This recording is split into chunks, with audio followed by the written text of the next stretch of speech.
tal? ¿Cómo están ustedes? Muy buenas tardes, bienvenidas, bienvenidos a un nuevo capítulo de Sin Pretexto. Y hoy queremos entrar de lleno en el mundo de las redes sociales, en la era digital y cómo ha cambiado fundamentalmente lo siguiente. Fíjense lo que les voy a decir, el acceso al poder. Un estudio de Ipsos determinó que en Chile 9 de cada 10 chilenos declaran usar las redes sociales todos los días, ya sea para enviar mensajes, contactar con gente, ver o generar contenido. Las mujeres, el 94% declaró consumir redes sociales. Entre los hombres, esta cifra alcanza el 86%. Y fíjense, de acuerdo a este estudio, que el 52% de chilenos y chilenas se informa principalmente por redes sociales a la hora de comprar o tomar decisiones de marca. Es un hecho que el mundo hay que dividirlo en antes y después de las redes sociales. Las redes sociales han democratizado el acceso a la información, permite que todos tengan voz, permite a través del celular, que es la manera más generalizada para acceder a las redes sociales, que todos finalmente se conviertan en un reportero en potencia. Pero no todo es color de rosas. Hay un tema muy importante que queremos analizar en este programa y que dice relación también con el algoritmo. ¿De qué manera el algoritmo está teniendo efectos en las decisiones que toman las personas, ya no solo para ver qué marca van a comprar, sino para ver por qué candidato político van a votar? Y esto también supone un riesgo para las democracias. ¿Por qué? Porque el algoritmo nos va circunscribiendo entre aquellos que pensamos de la misma manera, pero además es pasto fértil para la proliferación de noticias falsas o fake news o derechamente desinformación. Ese es el tema que vamos a conversar hoy día con una tremenda invitada, pero antes nos vamos a la música y ya regresamos.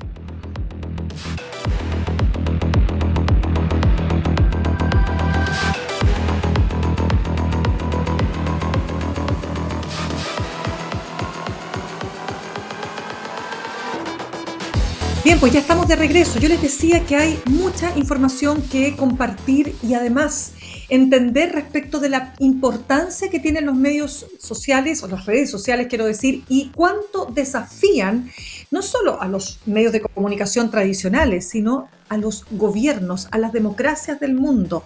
La importancia que tiene entender también hoy día cómo funciona la toma de decisiones de las personas que siguen las principales redes como Facebook, YouTube, TikTok, Instagram y otros. Y queremos conversar con una gran invitada, como les decía anteriormente. Ella es doctora en medios, profesora de la Universidad Europea de Madrid y doctora en medios de comunicación de Goldsmiths College, University of London. Estoy hablando de Silvia Carrasco, con quien vamos a tomar contacto desde Madrid. Un gusto, Silvia, de que estés con nosotros esta tarde. ¿Qué tal? Hola Mirna, muchas gracias por invitarme, el gusto es mío. Gracias. Silvia, si hay alguien que sabe de redes sociales, eres tú, te has dedicado a estudiarlas. A ver, uno puede tomarla desde distintos ángulos. La encuesta Ipsos busca el ángulo, ¿no?, respecto de cuánto las marcas están observando en las redes sociales para instalar sus productos. Y esto ha tenido como correlato una gran crisis en los medios de comunicación tradicionales, ¿verdad? Hoy día la torta publicitaria está más repartida y eso también ha generado su propia crisis. ¿Qué tenemos que observar en este mundo de las redes sociales, Silvia? Bueno, lo primero es que hay que entender que el ecosistema de comunicación ha cambiado. Lo que está ocurriendo en este minuto es la crisis del modelo de financiamiento de los medios tradicionales. O sea, tradicionalmente, y estamos diciendo desde los años 50 hasta ahora, hasta hace 10 años atrás, el punto de encuentro entre el consumidor y los bienes de consumo eran los medios de comunicación que conocíamos, los periódicos, las revistas, la radio, la televisión. Ese era el punto de encuentro. Pero ¿qué ocurrió con Internet, especialmente con la web 2.0, que es la web interactiva? Es que el productor del bien de consumo ya no solamente exponía su producto, sino que tenía el acceso directo al comprador. O sea, la capacidad de responder de la compra directa estaba en la pantalla de Internet y no en la pantalla tradicional. Y ahí comenzó el quiebre importante, pero luego vino el problema de la portabilidad. La portabilidad es un hecho crucial, el hecho de que no solamente tuviéramos una pantalla reactiva, una pantalla donde se interactúa, sino que además tenemos una pantalla que llevamos en el bolsillo y que está siempre con nosotros. Y los medios de comunicación, los que producían contenidos, tardaron mucho en subirse a la portabilidad, en entender, y yo incluso creo que todavía no entienden la portabilidad completa, porque no se trata solamente de un espectador, de una audiencia que está en movimiento, o sea, que está consumiendo cuando puede mirar la pantalla, que es cuando Claro. está yendo al trabajo, que es cuando está sentado, que es cuando sale al parque, o incluso está escuchando cuando va caminando. No, no es solamente una audiencia que camina, sino que es una mente que fluye. Es una mente, fíjate, si tú miras, por ejemplo, Mm, antes cuando la gente iba al trabajo, dicen, claro, también se iban leyendo el periódico. Claro, pero una vez que tú comprabas el periódico, ya no tenías alternativa, no saltabas a nada más. Ahora la correcto. gente cuando va leyendo en el teléfono móvil está recibiendo notificaciones permanentemente, entonces hay una lucha por la atención del que está frente a la pantalla. Entonces la competencia es absoluta. O sea, tú puedes estar viendo un video en YouTube, pero te está entrando la notificación del WhatsApp o te está entrando la notificación de TikTok y te estás moviendo de un lado a otro.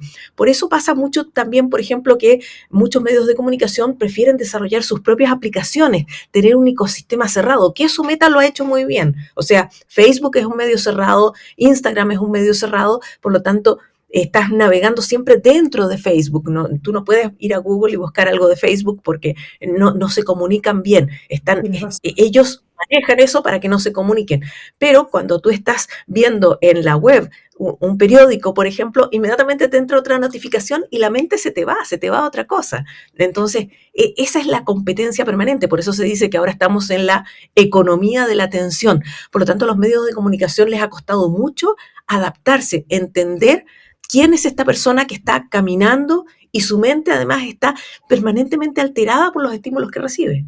Claro, Silvia, tú has dicho varias cosas acá. Yo quiero partir vamos a analizar todo lo positivo que nos trae esto para después hablar de aquellos efectos negativos y también de los grandes riesgos, ¿no es cierto? Y los peligros que también subyacen. Hablemos de lo positivo, porque antes quien tenía el poder de la comunicación eran los medios de comunicación, ellos tenían la verdad y las voces estaban sumamente limitadas.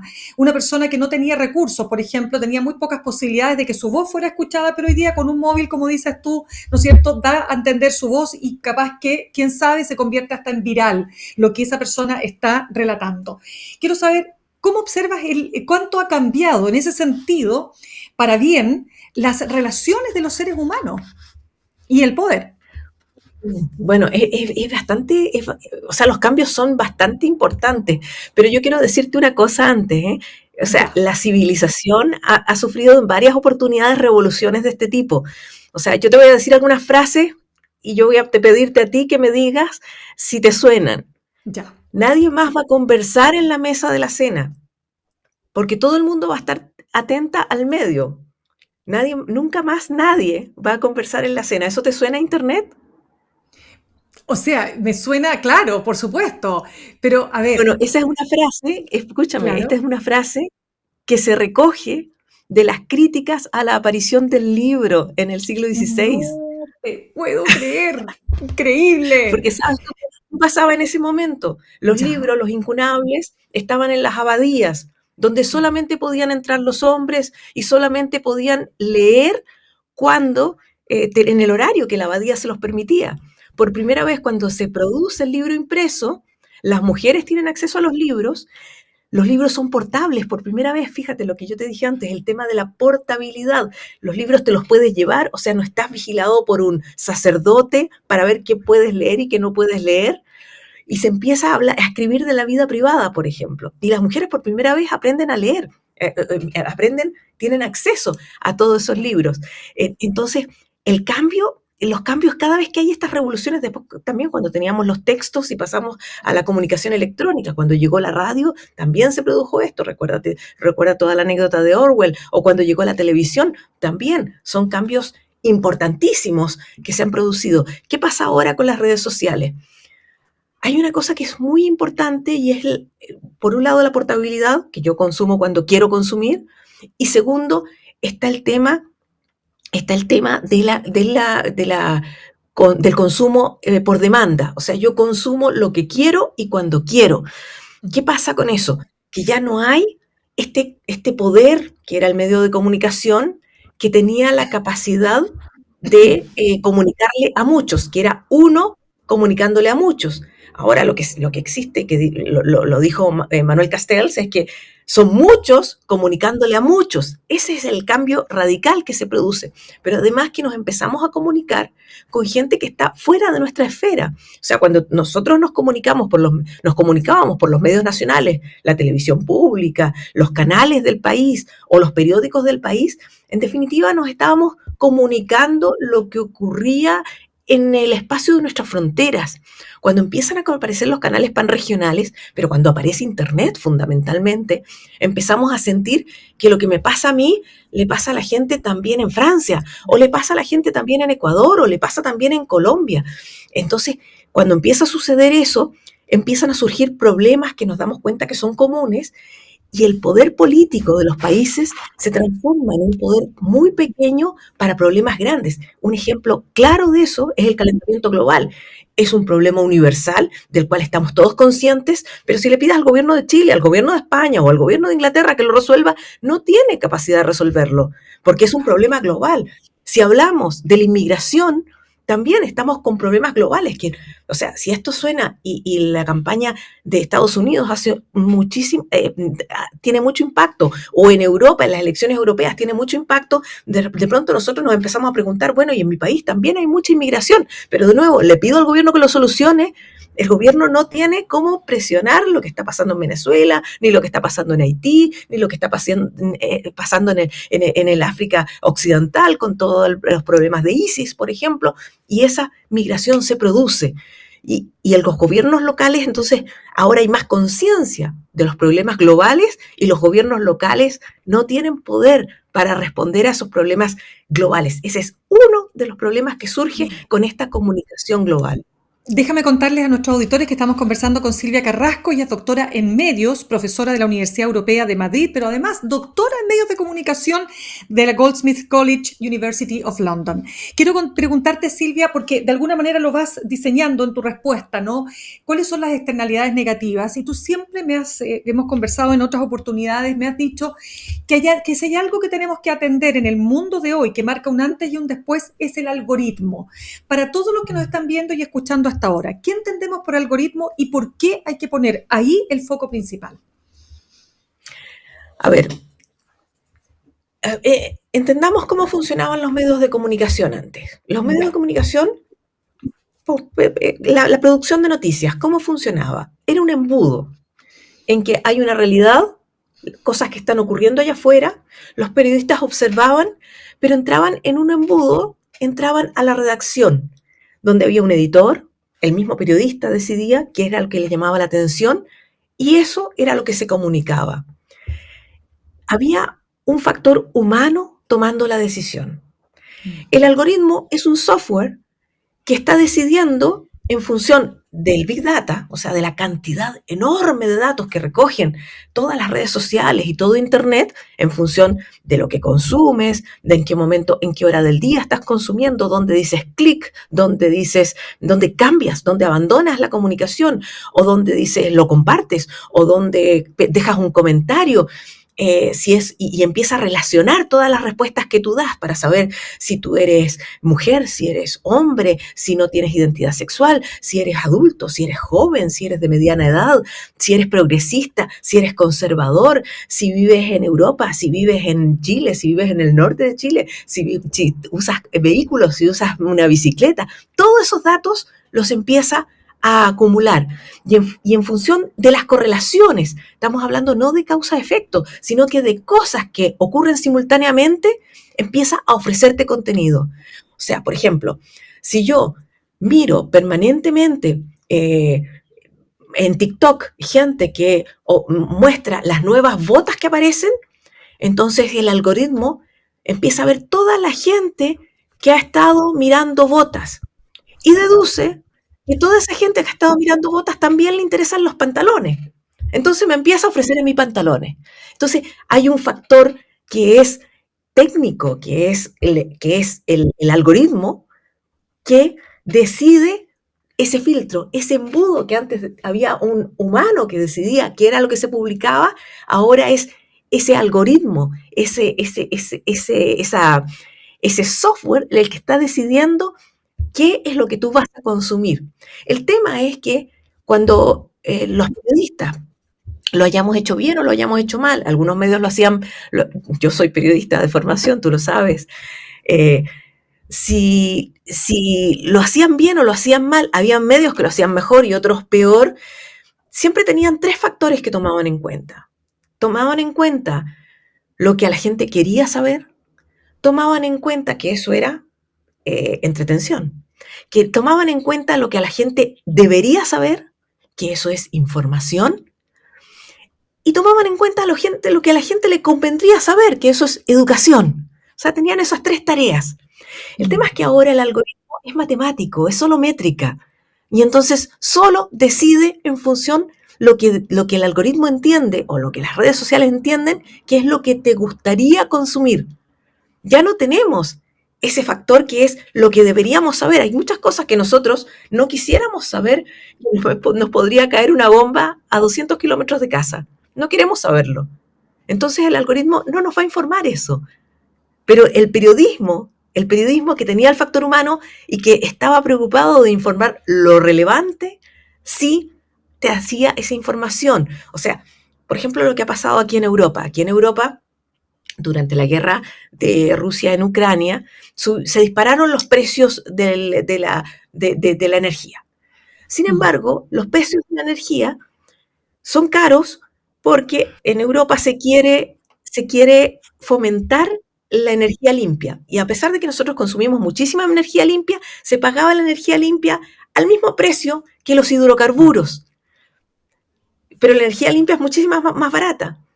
Si nosotros, si los medios de comunicación no nos hubieran informado de eso, no habríamos hecho una presión. La sociedad, los políticos no habrían hecho una presión por cambiar ese cálculo y decir, oye, si los precios de los hidrocarburos se encarecen, entonces paguemos más por la energía limpia, que es la que realmente estamos consumiendo. Y con eso se disminuyó radicalmente el precio de la energía. Pero eso fue porque teníamos información, porque la prensa se preocupó de decir, oye, ¿por qué estamos pagando tanto si nosotros la cantidad que consumimos de energía, de hidrocarburos, es un margen respecto de todo lo que consumimos como energía limpia? Ese tipo de Claro. decisiones cambian. Silvia, pero entonces ahí, ¿cuál es el desafío que tenemos? Primero, que tienen los medios de comunicación enfrentados a esta realidad que tú lo acabas de decir, que les cuesta mucho competir finalmente frente a este fenómeno tan fuerte, ¿no? Y por otro lado, ¿cuál es el desafío que tienen también los gobiernos y, te vuelvo a decir, las democracias? Porque esto ha tenido incluso repercusiones en votaciones electorales, en lo que pasa con grandes elecciones como en Estados Unidos, ¿no? Que pueden finalmente las redes sociales levantar a un candidato o hundir a otro. A ver, espérate, antes de entrar al desafío de los medios de comunicación, quiero meterme un ratito en lo que me estás diciendo ahora último, que son las Ya, elecciones, porque sí. ahí hay un fenómeno muy, muy, muy, muy particular. Cuando tú tenías el medio de comunicación, el periódico, o el programa de Ujú. radio, o el informativo de televisión, que tiene el objetivo de decirte, mira, esto es lo importante que está diciendo el candidato A, el candidato B y el candidato C. Tú lo ves, lo veo yo, lo ve mi vecino, lo ve cualquier persona que está pendiente de esa información y lo podemos chequear. Podemos decir, ¿sabes qué? Lo que está diciendo es verdad o no es verdad. ¿Qué pasa ahora con las redes sociales? Que se pueden producir mensajes personalizados. Claro. ¿Qué es lo que hizo, por ejemplo, con Cambridge Analytica en la elección de 2016 en los Estados Unidos? Cuando la campaña de Donald Trump producía información específica para los candidatos que iban a votar por Hillary Clinton. Entonces, ellos, a través de los datos que recibían, sabían si esa persona podría eventualmente votar por Trump o era un votante demócrata convencido. Si no había ni una oportunidad de que votara por Trump, entonces elaboraban mensajes específicos para desmotivarlo de votar. O sea, empezaron a desarrollar información sobre las posibilidades de que hubiera corrupción en la candidatura de Hillary Clinton, la posibilidad de que hubiera pedofilia en la candidatura de Hillary Clinton, ese tipo de mensajes para que la gente, si no iba a votar por Trump, por lo menos que no fuera a votar. Yo lo viví, yo tengo la posibilidad de votar en Europa y cuando vivía en el Reino Unido yo tenía derecho a votar por las elecciones locales.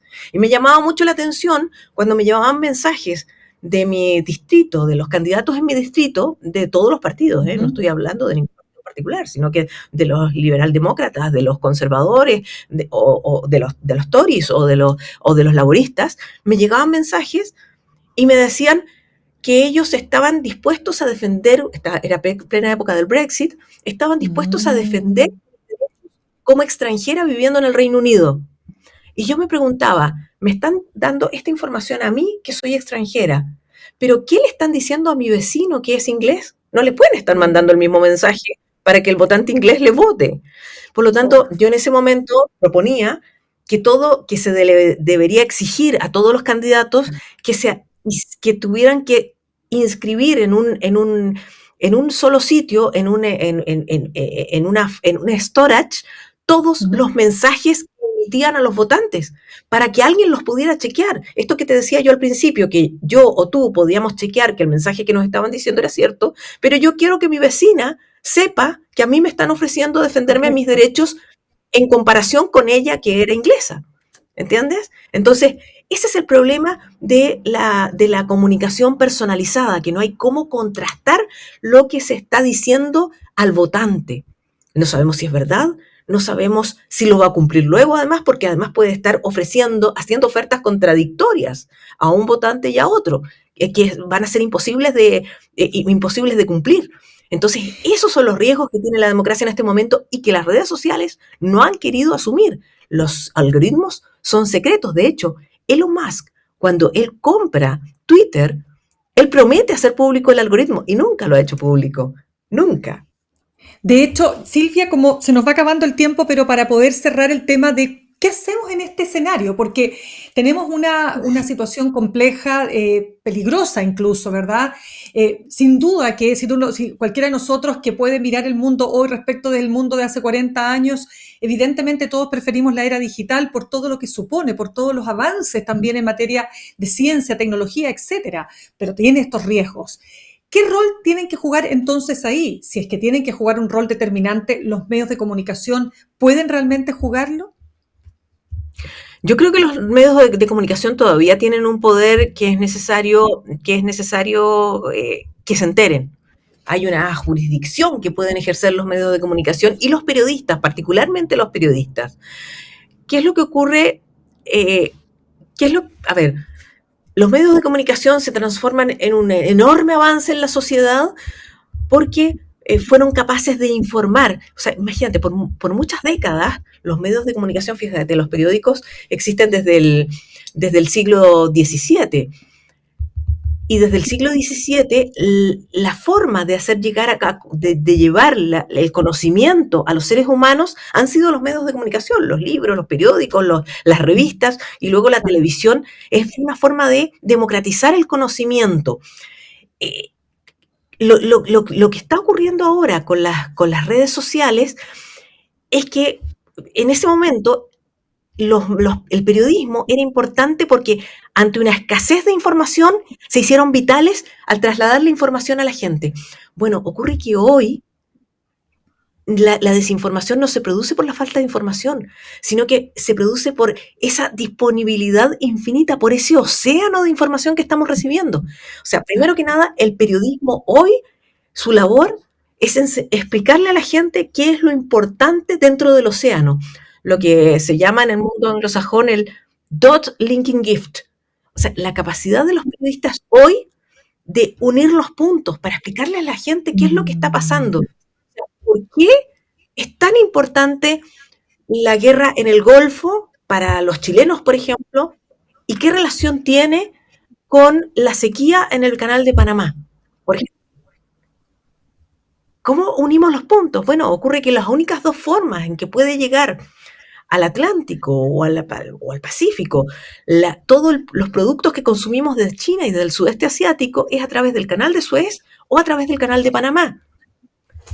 El Canal de Panamá en este minuto está cruzando el Canal de Panamá, producto del fenómeno del Niño y de la sequía, la mitad de los barcos diarios que normalmente cruzaban. O sea, en el Canal de Panamá cruzaban el año pasado, en febrero, cruzaban 36 barcos. Hoy pasan 18 barcos. ¿Por qué? Porque no tienen agua suficiente para llenar las esclusas. Exacto. Y producto de la guerra en el Medio Oriente, no pueden cruzar por el Canal de Suez porque los hutíes de Yemen, en solidaridad con Palestina, están bombardeando los barcos comerciales que cruzan por allí. Entonces ahora la única posibilidad es que se vayan por el Cabo Nueva Esperanza, al sur de África, y luego por el Mar de Drake en Chile, o por el Estrecho de Magallanes, para cruzar de océano a océano. Encareciendo los precios, además, y eso tendrá un efecto también. Exacto. Entonces, eso es lo que el periodismo tiene que hacer ahora. O sea, cuando te digo yo que están surgiendo fenómenos globales que están afectando nuestra vida diaria, el periodismo tiene que recoger de ese océano de información, unir los puntos y poderle explicar a la gente. Y también tener la capacidad, o sea, en este momento el mayor tráfico de las redes sociales es gracias a los medios de comunicación. Ellos necesitan esta información que generan los medios de comunicación. Por lo tanto, los medios de comunicación tienen que ser capaces de aliarse, como ocurrió en España, como ocurrió en Francia, como está ocurriendo en Estados Unidos, para negociar con las grandes tecnológicas, porque ellos necesitan esta información, como está ocurriendo hoy con la negociación que se está haciendo con la inteligencia artificial. O sea, los medios grandes están negociando con ellos. Otra cosa, otro problema que está surgiendo, te lo añado aquí, es que ante la crisis de financiamiento de los medios de comunicación se transformaron en globales. O sea, hoy el New York Times, el Economist, el Financial Times, la BBC están informando para el mundo. Y eso significa que abandonaron el periodismo local. En este minuto, la gente a nivel local no tiene información de lo que está ocurriendo con sus autoridades locales, no tiene ninguna forma de escrutinio, ni tiene representación propia. Y ese es otro daño social que se produce cuando la gente no se ve representada en los medios de comunicación. Oye, Silvia Carrasco, tenemos pero cualquier cantidad de otros temas que quedaron pendientes. Obligadamente esto tiene que tener una segunda parte y te invito de verdad a que podamos tener esa posibilidad. Silvia Carrasco, profesora de la Universidad Europea de Madrid, doctora en medios de comunicación, Goldsmiths College, University of London. Gracias por haber estado con nosotros esta tarde. Ay, gracias a ti, Mirna, por haberme invitado. Muchas gracias. Me ha encantado conversar contigo. Ay, y disculpa la voz, además, porque tengo un resfrío tremendo. No, pues además estábamos conversando que ustedes ya en Madrid, España, ya están entrando a la primavera y te tuviste ahí resfriando por cambios de temperatura. Así que bueno, que te mejores pronto, Silvia. Un abrazo grande. Muchas gracias. Un abrazo, muchas gracias.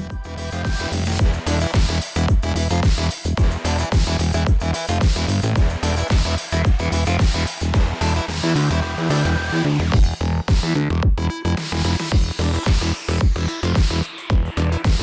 Ya estamos de regreso y vamos a un tema que es extremadamente relevante para chilenas y chilenos, porque fíjense ustedes que el Parkinson y el Alzheimer son dos de las enfermedades neurodegenerativas que más concentran estudios e investigaciones. Ambas tienen en común las alteraciones que se producen en los cerebros de las personas afectadas, que conllevan un deterioro y además pérdida progresiva de neuronas y una consecuente disminución de la autonomía en la vida cotidiana. Se estima que actualmente la industria farmacéutica investiga 82 nuevos tratamientos para el Parkinson y en Chile han sido diagnosticadas más de 40.000 personas con esta patología, que si bien está incluida en las garantías explícitas de salud, es decir, GES, de acuerdo a los expertos, sigue al debe en tratamientos para evitar su avance. Queremos pasar a conversar entonces con el doctor Pedro Chaná, profesor titular de neurología, director de posgrado y postítulo de la Facultad de Ciencias Médicas de la USACH. ¿Qué tal, Pedro? Muchas gracias por estar con nosotros esta tarde. Hola, ¿cómo estás? Gracias por la invitación. Pedro, hasta 2023 en Chile se estimaba que alrededor de 30.000 personas viven, ¿no es cierto?, con Parkinson. Y el Parkinson es además la principal causa de demencia en los adultos mayores de nuestro país. Se habla de un 16,7% de la población. A ver, ¿cómo caracterizamos este tipo de enfermedades neurodegenerativas? ¿Se puede decir que son enfermedades que están progresando? Sí, bueno, todas estas enfermedades neurodegenerativas tienen que ver con la composición de la población. O sea, tienes que considerar que Chile tiene una población que ha ido en transición a aumentar, a invertirse la pirámide, que se llama. Nosotros Ujú, hace unos años atrás teníamos más jóvenes que, digamos, personas mayores. Y eso ha ido cambiando, ha ido cambiando. Ahora, hay que considerar otros impactos que van a ir sucediendo, como es el tema de las poblaciones migrantes. O sea, por eso es tan importante el censo. O sea, partamos para el censo que ha sido atacado por algunos segmentos, es una herramienta fundamental de salud pública para poder entender qué nos vamos a enfrentar. O sea, eso es una cosa que es categórica, digamos. Entonces, entendiendo que tenemos una población en transición, que ha ido aumentando la población vieja, las personas mayores tienen distintas problemáticas que las personas más jóvenes. Entonces, en ese contexto es que las enfermedades neurodegenerativas han aumentado, son mucho mayores que antes. Y ahí tenemos dos grandes enfermedades, ujú. y son como procesos que hay que entenderlos, que parten por un lado y después ya van involucrando a toda la persona en su integralidad. Uno, el Alzheimer, ¿no es cierto? Que parte de lo que es la memoria, la cognición, o sea, parte focalmente de ahí el proceso y después se amplía hasta afectar todas otras funciones. Y por otro lado tenemos la enfermedad de Parkinson, que parte desde lo motor y después en su evolución va afectando todas las dimensiones. ¿Y cómo confluyen estas 12 enfermedades y cuáles son los factores que más las explican?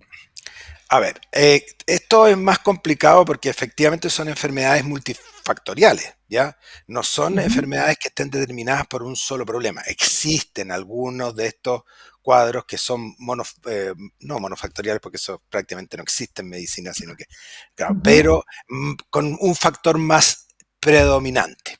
¿Ya? Pero la gran mayoría son multifactoriales. Por ejemplo, en lo que yo me dedico, que me dedico a trastornos del movimiento, por lo tanto abordo la enfermedad de Parkinson, tú puedes ver que la enfermedad de Parkinson tiene múltiples factores ambientales que pueden desencadenarla. O sea, se sabe, A ponte ver, tú, que en un país que tiene más contaminación con polución mira, partícula P10, ya que es tú sabes que esa población va a tener más incidencia de enfermedades neurodegenerativas en general.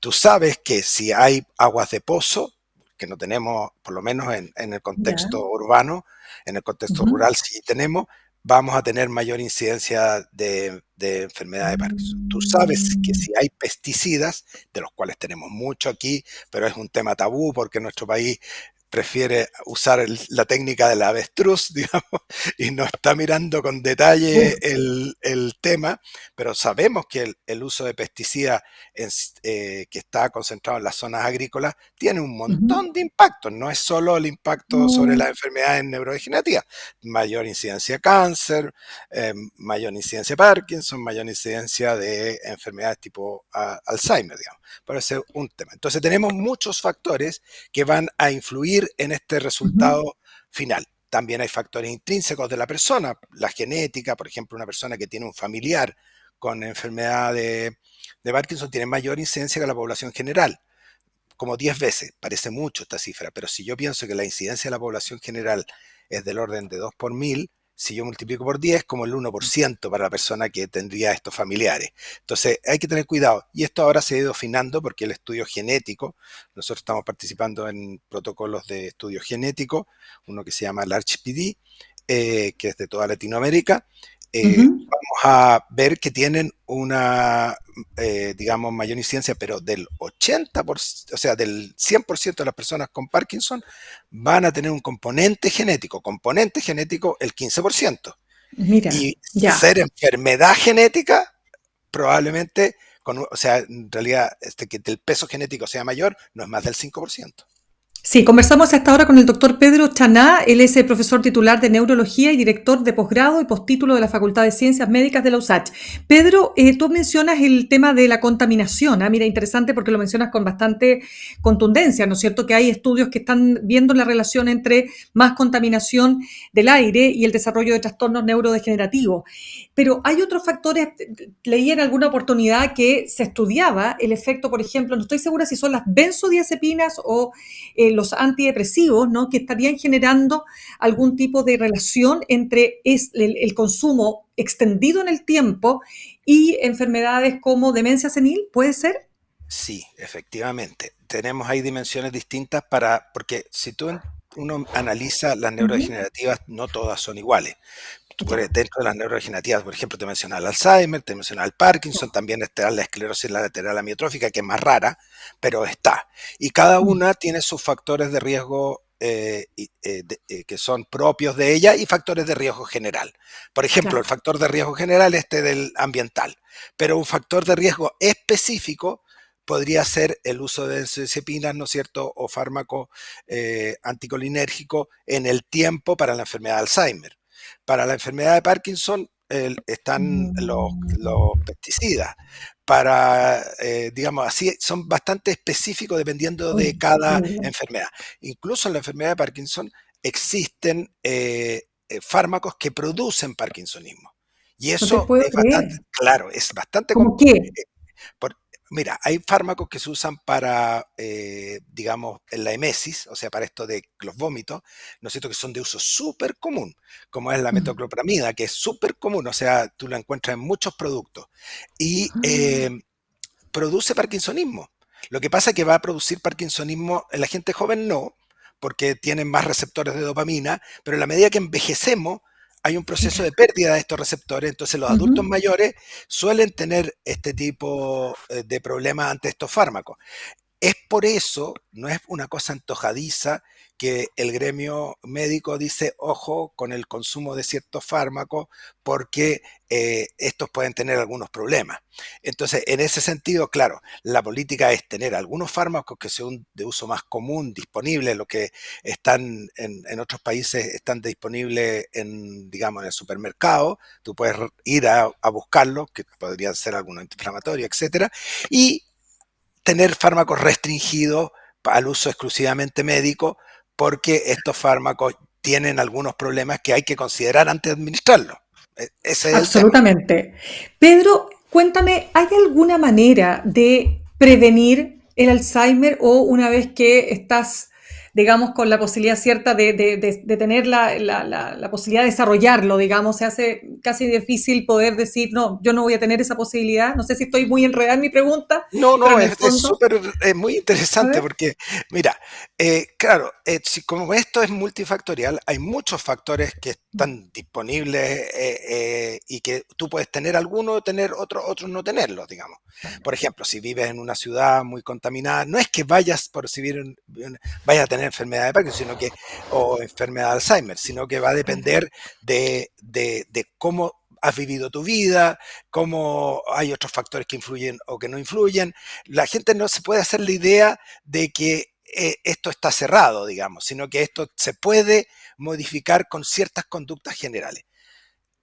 Ambientes de mejor calidad, obvio. El ejercicio es un factor de protector general. ya, Protege en términos generales. O sea, las personas que tienen actividad física regular, no excesiva, yo siempre digo, todas estas cosas son una curva en U. ¿Qué quiere ya, decir una curva en U? Al poco es malo, hay un momento que es bueno y si es mucho, vuelve a ser malo. La biología entiendo. se suele mover en ese contexto, en curvas en U. Entonces hay Mira, una cantidad de ejercicio que es buena y que la OMS lo define como 10.000 pasos diarios. Define más o menos ese es el esquema. Entonces te dice, si usted camina 10.000 pasos diarios, está en esta área de la curva eh, buena. Si camina menos, mal, y si es mucho, también hay que mirarlo porque aparecen las lesiones y otras cosas. ¿Ya? ya. Eh, y en ese contexto, también la dieta, una dieta mediterránea, es lo más adecuado. Si tú me preguntas qué es mejor o más saludable, si tener Mm. exceso de peso o un peso medio, es mejor un peso medio. De nuevo esta curva no, está siempre Claro, presente. por Ya, supuesto.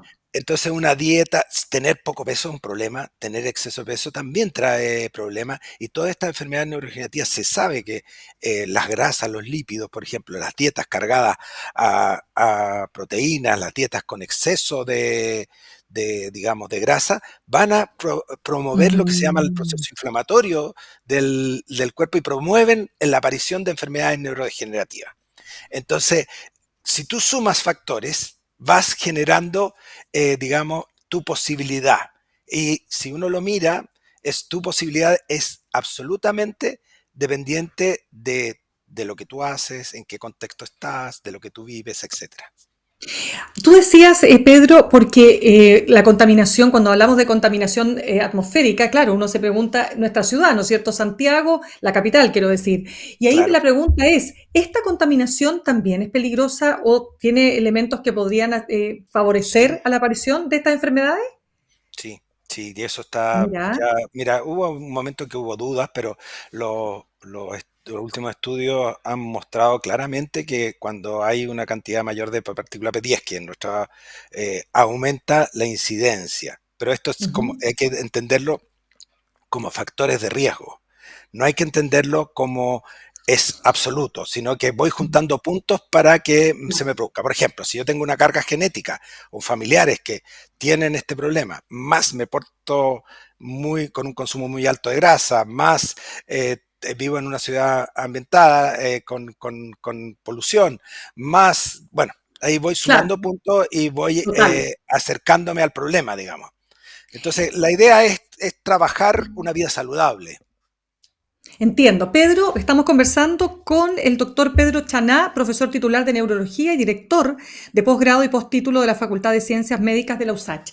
Pedro, una pregunta respecto de cuán importante es que las personas mayores, cuando ya jubilan, por ejemplo, ¿no es cierto?, se retiran de una función laboral permanente, diaria, etcétera, se mantengan activos cerebralmente. ¿Hay una relación, también se ha visto alguna relación entre esa no actividad y la aparición de ciertas enfermedades perdón, no son neurodivergentes, neurodegenerativas? Ahí estamos. Hay evidencia de que obviamente la actividad intelectual es como el ejercicio. O sea, si Ujú. yo mantengo una actividad física, voy a tener una mejor condición física. Si yo mantengo una actividad intelectual, de hecho, si tú me preguntaras cuál es el mayor factor protector para la cognición, Eso, es la eso. relación social, es la O relación sea, social. la relación social, entiendo. Claro. Ya, De hecho, si tú te vas a las zonas azules, no sé si has escuchado este concepto, las zonas azules sí. son aquellas zonas, ¿no es cierto?, que viven más la gente y Personas longevas, claro, claro. longeva, y Como en viven más y, Japón. claro, y más y mejor. Exacto. Hay varios factores, factor Ujú. alimentación, factor social y Mm. también el estrés, o sea, todos esos factores son. Entonces, yo lo miraría desde ahí, no lo miraría desde una cosa, porque en el fondo jubilar en nuestra cultura es una muerte social. Cierto, es verdad. Eh, y eso es poco deseable desde todas las dimensiones. Claro. Porque en el fondo tú estás cambiando una etapa de tu vida, el ideal es que cuando llegara la jubilación pudieras llegar a un espacio en que tú pudieras aprovechar mejor tu vida, que pudieras tener más relaciones sociales, más conexión con tus pares, y eso sería protector.